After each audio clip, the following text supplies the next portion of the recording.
So out June 14th on 4K Ultra HD from Studio Canal is Basic Instinct in 4K. This is a 3-disc edition, which includes a 4K restoration of the film from the original negative, supervised by Paul Verhoeven himself. So he's coming back to put his touches on this release, which is pretty cool. Inside of this box that you're getting on disc 1, it's the 4K disc. It's got commentaries from Paul Verhoeven and Jan de Bont, and some featurettes about casting, scoring, interviews, cast and crew. I don't think you're getting a ton of new features on here. I think you're getting stuff from previous releases, but it's still some decent stuff.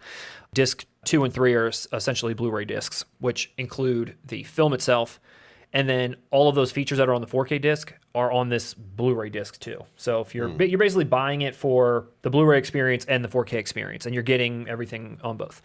That's cool. I hate when like the features are just on the Blu-ray disc. Like it's annoying. How much memory does a 4K disc hold? So the set itself includes a couple of things. You're getting an illustrated booklet, you're getting a mini poster, some art cards, and then a nice little slip box that goes along with it. Zavvi is at the same time, they're putting out an exclusive 2-disc steelbook edition, which also contains the Ultra HD disc and the Blu-ray disc. What's interesting about this Zavvi artwork, and I'm not familiar with this film, so you tell me what you think about my assessment here, Russ. What's interesting to me about this is a takeoff of the original poster art, where here, not only have they put a jacket on them, they've also kind of used some kind of art stroke Photoshop to make everything look like it's illustrated and not like a real photo. But also, Sharon Stone's mouth is present here, whereas previously it's like his shoulder was kind of blocking her up to the nose.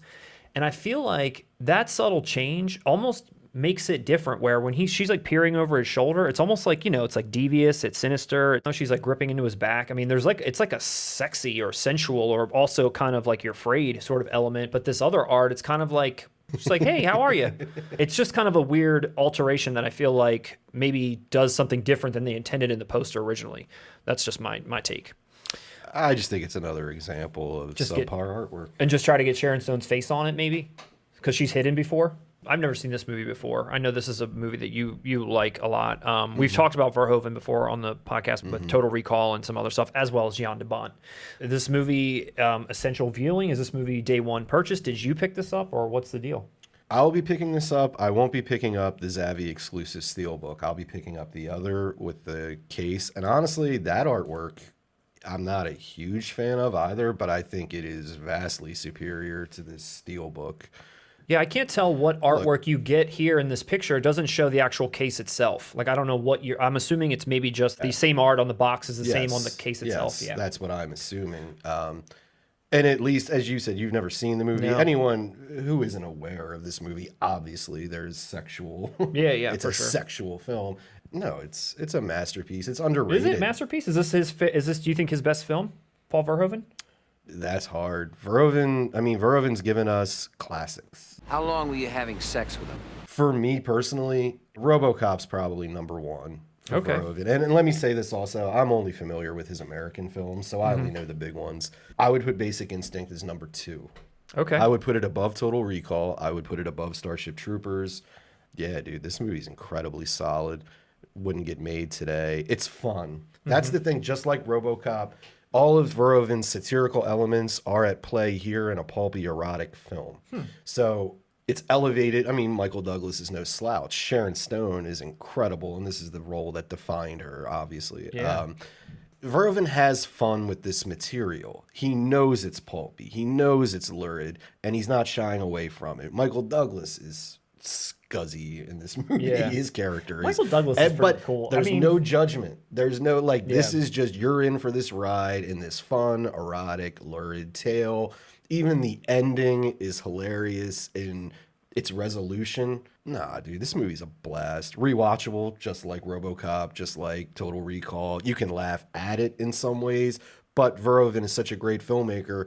He knows what he's doing. He knows it's comedic. Well, you mentioned, this kind of catapulted Sharon Stone. I was reading a little bit about this movie because, she's been coming out lately with her memoirs. I don't know what's going on, but she's been doing just released a book. Did she? Yeah, so she was doing a lot of press tours on that and answered a bunch of questions about her career, and some stuff was coming out about this movie. And, that infamous leg crossing scene, she was kind of duped into taking her underwear off for it because they had mentioned that she was wearing white underwear and it was, I guess, reflecting some light. And they said, it's not good for the shot. Can you please remove it? little did she know she was going to be captured uncrossing her legs and for the world to see, which she then later saw and went right in, I guess, and punched Paul Verhoeven in the face over it. I don't know. But I've also heard her say that she didn't know at the time, but then understanding it that Catherine Trammell, her character would do that. Let's get the fuck out of here.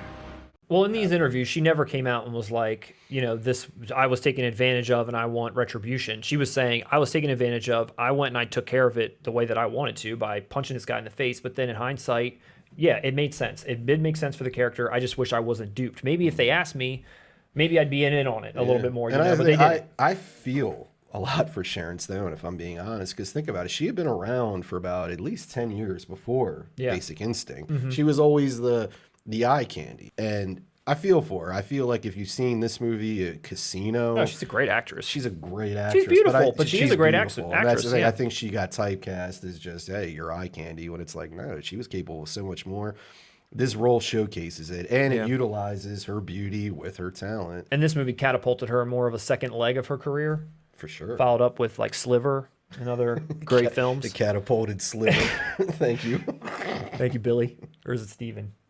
So there's no plans for a U.S. release on this still. This is obviously this is all UK. I'm definitely interested in checking this movie out. I mean, I don't know that I'm going to go blind buy this set. It's a shame. It's like one of those things where maybe this will be, maybe I'd watch it, like it, and the set will still be around. I think for you, knowing you're a fan of RoboCop and Total Recall, and I know that you get the humor in RoboCop and Total Recall. Like, some people could just watch those movies straightforward and not, pick up on any of those elements.